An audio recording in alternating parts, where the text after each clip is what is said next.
অসুস্থ হয়ে হাসপাতালে যাওয়ায় 7 মাসের অন্তঃসত্ত্বা শিক্ষিকা জান্নাতারা প্রীতিকে ভারপ্রাপ্ত প্রধান শিক্ষকের পদ থেকে সরিয়ে দিতে চাপ সৃষ্টির অভিযোগ উঠেছে সহকারী শিক্ষা কর্মকর্তার বিরুদ্ধে। এখন উনি আমাকে ফোর্সফুলি বলতেছে দায়িত্ব ছেড়ে দিতে। আমি ওনাকে জাস্ট বলছি, স্যার আপনি এই টাকাগুলো খরচ করছি, আমার এই টাকাগুলো দিয়ে দেন, আমি দায়িত্ব সম্পূর্ণ ছেড়ে দিতে। গতকালকে আমি হসপিটালাইজ ছিলাম, উনি ফোন দিছে, উনি সবসময় মিস কল দেয়, কোনোদিন ফোন দেয় না।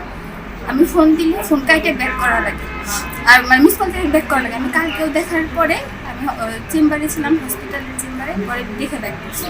এমনকি শিক্ষা কর্মকর্তা জোর করে স্বাক্ষর নিয়েছে বলেও অভিযোগ করেন ভুক্তভোগী শিক্ষিকা প্রীতির মা রেহানা। স্যান্ডেলিনা সো, রূপচর্চায় আভিজাত্য। উনি বলে যেতে পারে নাই, বেশি অসুস্থ ছিল, হসপিটালে নিয়ে গেছি, নেওয়ার পর আগে জানানো হয় নাই।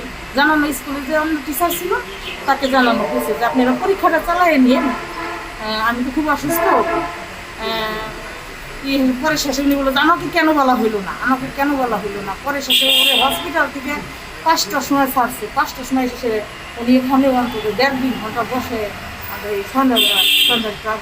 এক্ষুনি দায়িত্ব ছাড়তে হবে এই মুহূর্তে। আমি তো জানি না স্যার, ও আমাকে বললো আমাকে তো উপজেলায় যেতে বলছে, আমি তো যাই। এখন ওকে নাকি খুব মানে মেন্টাল টর্চারি করতেছে, মেন্টাল টর্চারি করতেছে। মেন কথা হলো মানুষের হাতে দিলে পরে সয়, মেন্টাল টর্চারি সয় না।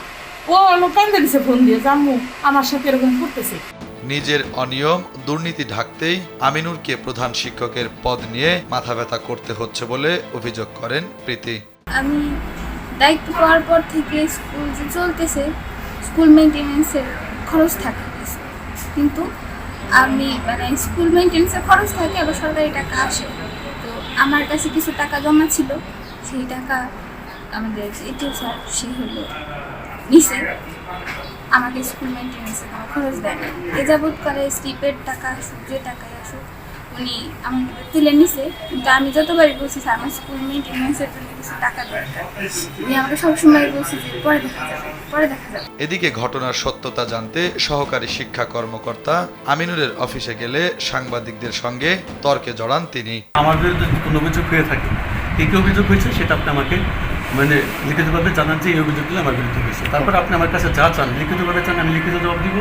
তারপরে আপনার হচ্ছে কী বলে যে সাক্ষাৎকার লাগে, যা লাগে না, মানে সাংবাদিকরা কোনো অফিসারের স্টেটমেন্ট নিতে গেলে তার লিখিতভাবে অবগত করা লাগবে। এটা তো আমি আপনাকে বলছি। মানে এটা কি এটা আপনার কাছে রুলস মনে হচ্ছে? যেটা বলছি এটা কি আপনার রুলস না আপনার দপ্তরের রুলস? এটা কি আপনার, আমি বলছি কি আপনাকে বলছি যে যদি আমার বিরুদ্ধে কোনো অভিযোগ হয়ে থাকে, কী অভিযোগ হয়েছে আপনি একটু সাদা কাগজে লিখে দেন। সহকারী শিক্ষা কর্মকর্তার বিরুদ্ধে লিখিত অভিযোগ পেলে বিধি অনুযায়ী ব্যবস্থা নেওয়ার আশ্বাস দেন ভারপ্রাপ্ত উপজেলা শিক্ষা কর্মকর্তা। মৌখিক বা লিখিতভাবে আমার কাছে আসতে হবে, বুঝছেন, যেটা সিস্টেম আর কি। এভাবে তাহলে আমাকে আরো দিতে বলবেন আর কি, আমি ব্যবস্থা করবো দায়িত্ব হস্তান্তর এটা করতে বলছি, আমি তাতে সে করা নাই, তার কাছে দুটো স্বাক্ষর নিয়ে কি করবো আমরা।